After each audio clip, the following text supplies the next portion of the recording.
Fala viajantes, bem-vindos ao Estradas que me levam. Onde a estrada se transforma em cenário para uma profunda reflexão sobre cultura, história e natureza. Este canal é um convite a ver a estrada de uma forma que você nunca imaginou. Neste segmento, o trajeto nos conduz pela BR-116 e Rodoanel Mário Covas, começando nas proximidades de São Lourenço da Serra e avançando em direção a Osasco, ambas cidades do estado de São Paulo, por 45 quilômetros. Nesta meditação do motorista, buscaremos com os olhos de um antropólogo amador as sutis nuances que constroem a identidade desta região. O que a história, a geologia e a cultura escondem na beira desta rodovia? A fronteira física se cruzará em segundos, mas a mudança mental que ela provoca é profunda. Acompanhe-nos para descobrir os segredos da paisagem e da história que os mapas não revelam. Comente, curta e inscreva-se para continuarmos esta viagem de reflexão. São 11h19 da manhã de um sábado, 21 de dezembro. O carro, ainda vibrando com a adrenalina residual da travessia da Serra do Cafezal, agora repousa por um breve momento no trevo de acesso de São Lourenço da Serra. A sensação é a de ter emergido, de ter subido de um mundo submerso para a superfície. Deixei para trás o cânion de floresta densa, a umidade opressiva e a batalha contra a gravidade. Aqui, no topo do Planalto Paulista, o mundo é outro. O ar é mais leve, mais rarefeito, e o céu se abriu, embora de forma inconstante. O clima é exatamente como a previsão indicava, um balé de sol entre nuvens. O sol, agora alto e forte, típico do final da manhã de verão, rompe a cobertura de nuvens brancas e lança fachos de luz intensa sobre a paisagem, para logo em seguida ser encoberto, mergulhando o mundo em uma sombra suave e passageira. O ronco do motor é estável, e a jornada recomeça, agora em um território completamente diferente. O objetivo é Osasco, mas o caminho até lá, como indicado nas placas, envolve duas grandes artérias, a continuação da BR-116 e a conexão vital com o Rodoanel Mário Covas. Esta é a antessala da maior metrópole do continente, o último reduto de verde antes da imersão total no oceano de concreto e de aço de São Paulo. Engato a marcha e o carro acelera suavemente, reintegrando-se ao fluxo da BR-116. A rodovia aqui, no Planalto, é outra criatura. A tensão vertical da serra desapareceu. A estrada agora é um tapete de asfalto largo, moderno, com faixas bem pintadas, que corre por um terreno de colinas suaves, em longas retas e curvas amplas que convidam à velocidade. Mas a velocidade não é minha companheira. O tráfego, que na serra era dominado pela cadência pesada dos caminhões, agora começa a se transformar. Sinto a mudança na composição do fluxo. Os caminhões de longa distância, os gigantes do Mercosul, ainda são a maioria, mas eles agora dividem o espaço com uma nova espécie de veículo, o carro de passeio do paulistano. Veículos de luxo, SUVs, carros familiares com bicicletas no teto, todos indo ou vindo de suas chácaras, de seus refúgios de fim de semana neste grande cinturão verde que rodeia a capital. O ritmo é mais frenético, mais impaciente, um prenúncio do estilo de direção que me aguarda na metrópole. A paisagem que se descortina é a do Planalto Atlântico. A Mata Atlântica que me acompanhou por centenas de quilômetros ainda está aqui, mas sua fisionomia mudou. Não é mais a floresta tropical exuberante, quase amazônica, da Baixada Litorânea, nem a floresta de encosta, densa e repleta de epífitas, da Serra do Mar. Esta é uma floresta de altitude, uma mata mais aberta em alguns pontos, mais baixa, misturada com capões de mato e, principalmente, fragmentada pela ação humana. O verde é onipresente, mas agora ele é interrompido por pastagens, por pequenos sítios, por clareiras que revelam a terra vermelha. O efeito do sol entre nuvens é magnífico nesta paisagem. Quando o sol brilha, o verde se acende com uma vitalidade incrível, e as sombras das nuvens correm pelas colinas como pinceladas rápidas, criando um espetáculo de luz e de movimento. Este trecho é a quintessência da transição entre o selvagem e o urbano. A flora que ladeia a estrada não é mais a da floresta intocada, mas a da economia do paisagismo. A BR-116, neste trecho de São Lourenço e Embu-Guaçu, é famosa por seus aviveiros, os grandes centros de venda de plantas ornamentais. Eu passo por eles, um após o outro. São verdadeiros supermercados de verde, com exposições a céu aberto de palmeiras imperiais de troncos grossos, de ipês de todas as cores já prontos para o transplante, de buchinhos esculpidos em formas geométricas, de vasos de cerâmica vietnamita e de uma infinidade de flores da estação. É a indústria que vende para o morador da metrópole a ilusão de um pedaço da natureza que ele pode comprar e levar para casa, para seu apartamento ou para seu pequeno quintal. A fauna, neste ambiente de transição, é mais discreta. Não espero ver onças ou antas à beira da Regis neste trecho. O que eu vejo são os grandes predadores do céu. Gaviões carcarás, com suas cabeças brancas e pretas, planam em círculos lentos sobre as pastagens, seus olhos aguçados procurando por qualquer movimento no solo. Urubus, os mestres da eficiência aerodinâmica, surfam nas correntes térmicas que sobem nos momentos em que o sol aquece o solo.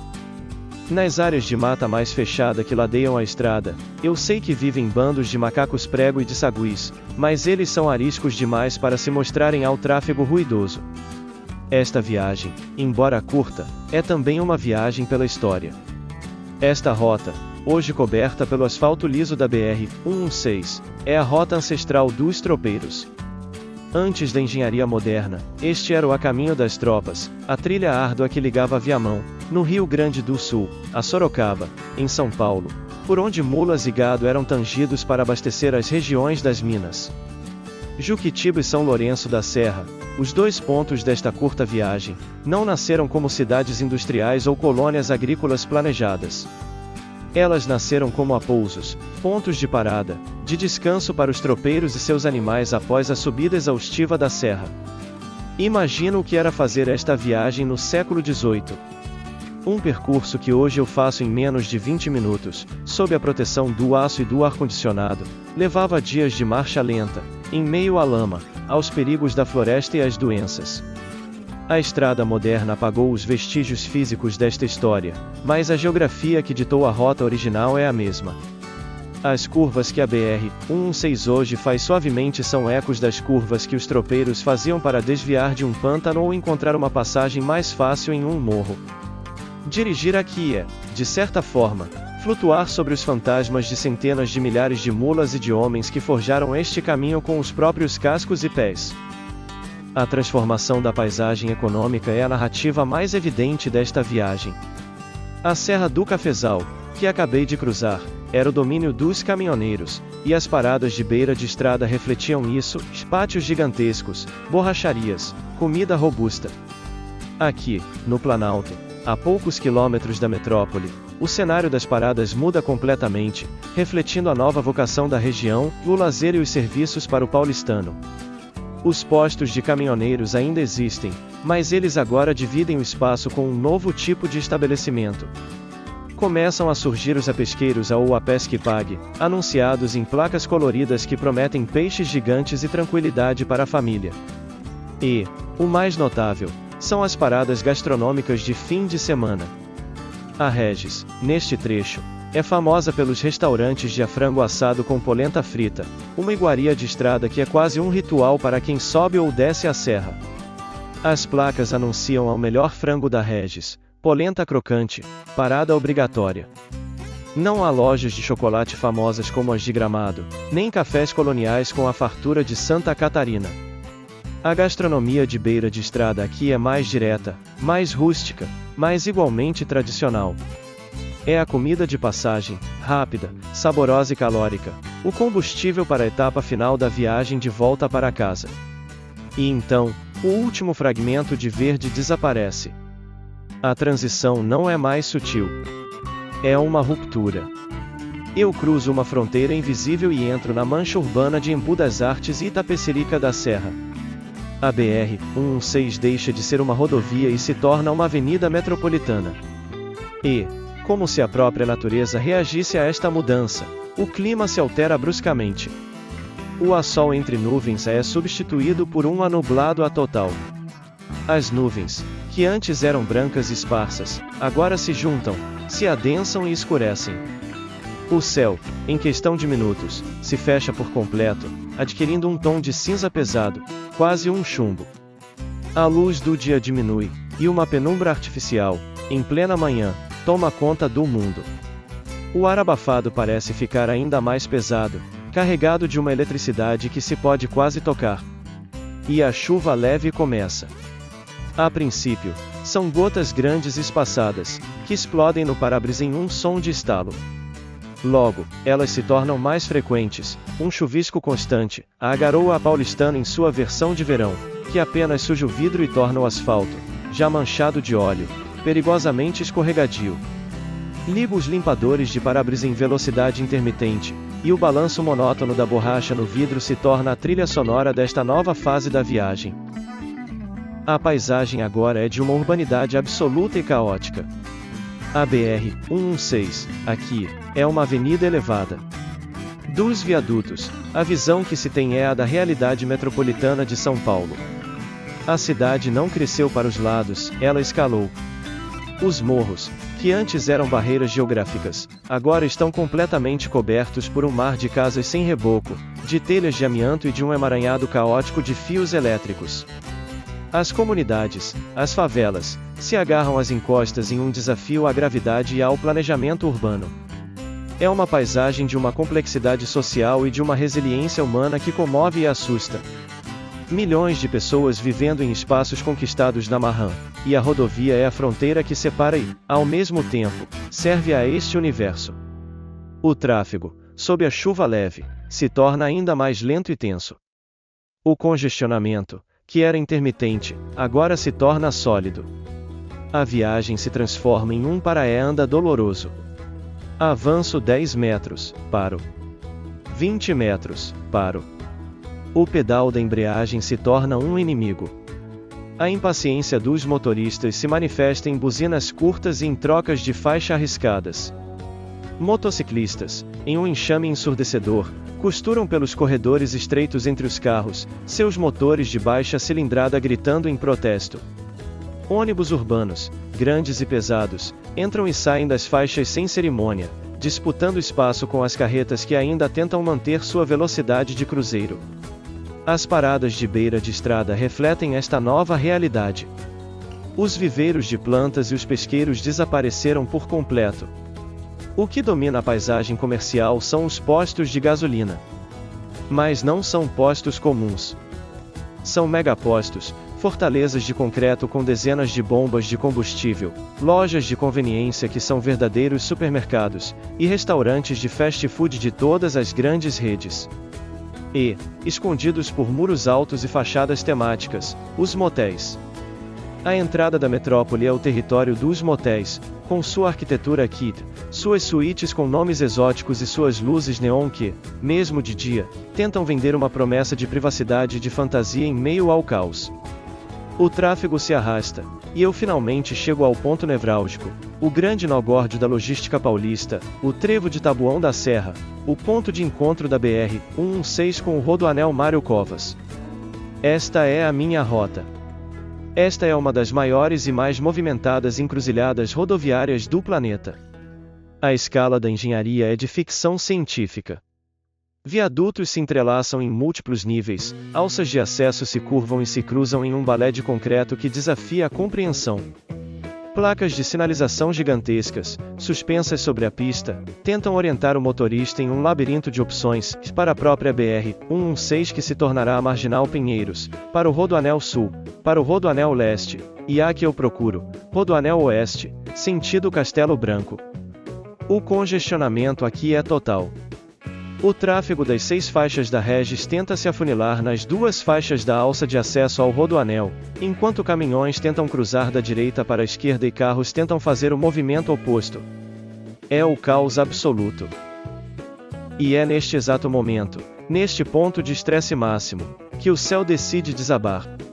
A promessa de chuva forte perto de Osasco se cumpre da forma mais paulistana possível e um temporal de verão. A mudança é instantânea. A chuva leve não se intensifica, ela é substituída por uma parede de água. O céu, que era cinza, se torna quase preto.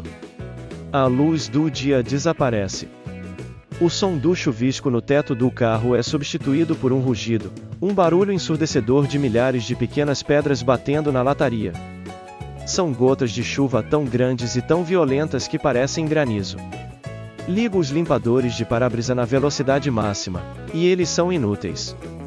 A borracha desliza freneticamente, mas a quantidade de água que cai é maior do que a capacidade de escoamento. A visibilidade cai para zero. Eu não vejo o carro à minha frente, eu vejo apenas suas luzes de freio, 2 borrões vermelhos e difusos na cortina de água. O mundo se torna aquático. O asfalto da rodovia, com seus múltiplos viadutos, se transforma em um rio em questão de segundos. A água não tem para onde escoar. Vejo bolsões de alagamento se formando nas faixas mais baixas. O medo da aquaplanagem é real. Os caminhões, ao meu lado, levantam paredes de spray que atingem meu carro como um maremoto, balançando a estrutura e me cegando por completo. O ar se enche do cheiro de ozônio, de asfalto molhado e de pneu queimado. O calor abafado de minutos atrás é substituído por um frio repentino e úmido. É o caos. O trânsito, que já estava lento, agora para de vez. Ninguém se arrisca a andar em um dilúvio que torna a direção impossível. Com uma paciência de monge, e após o que parece ser uma eternidade, eu consigo vencer o nó e finalmente acessar a alça do Rodoanel Mário Covas. A experiência de dirigir muda novamente. Saio do caos urbano da Regis e entro em uma rodovia diferente, mais moderna, mais estéril, mas igualmente congestionada e agora sob um dilúvio. O Rodoanel Oeste é uma obra-prima de engenharia, projetada para que os caminhões de carga não precisem entrar na cidade. Mas hoje, sob esta tempestade, ela é um rio de concreto suspenso. A característica mais marcante do Rodoanel são seus túneis e seus viadutos. E a tempestade torna esta travessia uma experiência surreal. Eu mergulho em um dos longos túneis. Instantaneamente, o mundo exterior desaparece. O som ensurdecedor da chuva cessa, substituído pelo eco profundo do meu motor e dos ventiladores do túnel. As luzes laranjas no teto criam um ambiente de calma artificial. O asfalto aqui dentro está seco. Por 1 quilômetro, 2 quilômetros, eu estou seguro, em um útero de concreto. Mas eu sei o que me espera. A luz no fim do túnel não é uma metáfora, é o retorno ao caos. Eu saio do túnel e, no mesmo instante, a parede de água me atinge novamente, como um soco. E eu não saio em terra firme, eu saio em um viaduto. Um dos colossais viadutos que fazem o Rodoanel voar sobre os vales e sobre os bairros de São Paulo. A sensação é de uma vulnerabilidade extrema. Estou a dezenas de metros de altura, em uma pista inundada, e o vento, que agora acompanha a tempestade, atinge o carro lateralmente, tentando me empurrar. A visibilidade é zero. Os caminhões ao meu lado são como navios fantasma, massas escuras que passam levantando ondas. Daqui de cima, nos breves momentos em que a chuva diminui um pouco, eu não vejo a Mata Atlântica, eu vejo um panorama da cidade. Eu vejo os bairros de Carapicuíba e Osasco lá embaixo, um mar de telhados e de prédios sendo castigado pela mesma tempestade. É uma visão apocalíptica e, de uma forma estranha, magnífica. Eu estou voando sobre a metrópole inundada. A rodovia cruza sobre outras grandes artérias. Vejo as placas suspensas, quase ilegíveis pela chuva, indicando as saídas para a rodovia Raposo Tavares, e mais adiante, para a rodovia Castelo Branco. Meu destino, Osasco, é servido por ambas. O plano é sair na Castelo Branco. O tráfego de caminhões é inacreditável. O Rodoanel é a prova de que São Paulo não para nem sob o dilúvio. Os caminhoneiros, acostumados, seguem com uma determinação impressionante, suas luzes de alerta piscando, cortando a água. E então, o grande nó de Osasco se aproxima. A junção do Rodoanel com a rodovia Castelo Branco. É outro labirinto de concreto, agora sob uma chuva que, embora ainda forte, começa a diminuir de intensidade. O dilúvio se tornou uma tempestade. Sigo a sinalização para Osasco. A alça de saída me tira do Rodoanel e me joga na rodovia Castelo Branco, mas apenas por alguns metros, antes de me direcionar para as avenidas de acesso à cidade. A transição é final. A rodovia de alta velocidade, mesmo que lenta pelo trânsito e pela chuva, se torna uma rua. A história de Osasco me vem à mente. Esta não é uma cidade dormitório qualquer. É a cidade-trabalho. Nascida no final do século XIX pela visão de um imigrante italiano, Antonio Ageu, que aqui fundou uma grande olaria. Cresceu como um polo industrial, a Manchester paulista, abrigando algumas das maiores fábricas do país. Sua população é um mosaico de migração, não apenas de nordestinos, mas de uma forte e tradicional colônia armênia, de italianos, de espanhóis. E da rodovia, eu vejo sua face moderna. Ao sair do acesso, a primeira visão é a dos gigantes do varejo. O complexo imenso do Carrefour, do Sam's Club, do Macro. E, no horizonte, o perfil inconfundível da sede do Bradesco, a Cidade de Deus, que por décadas foi o centro financeiro da cidade. A cidade é densa, vertical, com uma energia que rivaliza com a da própria capital. São 12h15 da tarde. O céu ainda está nublado, e uma chuva moderada continua a cair, como se a tempestade tivesse deixado o mundo em lágrimas. Chego ao trevo de acesso de Osasco, a saída final para a Avenida dos Autonomistas. O objetivo da minha viagem, este trecho curto em quilômetros, mas infinito em sensações, foi alcançado. Foram 50 minutos que pareceram 5 horas. Foi a passagem do último respiro de verde para o coração pulsante e caótico da metrópole. Foi uma jornada que começou com o sol entre nuvens e se transformou em um batismo de dilúvio, uma recepção típica de São Paulo no verão. O carro agora navega pela alça de saída, mergulhando nas ruas internas da cidade, e a mente, exausta e alerta, leva consigo o som da tempestade no teto, o cheiro de ozônio e a imagem indelével do mar de luzes de freio vermelhas refletidas no asfalto inundado do Rodoanel. Piada sobre o trajeto. Por que o motorista na BR-116 perto de Osasco não usa o Waze? Porque na chuva forte, ele não sabe se está dirigindo na rua, em um rio ou em um estacionamento. E o Waze também não.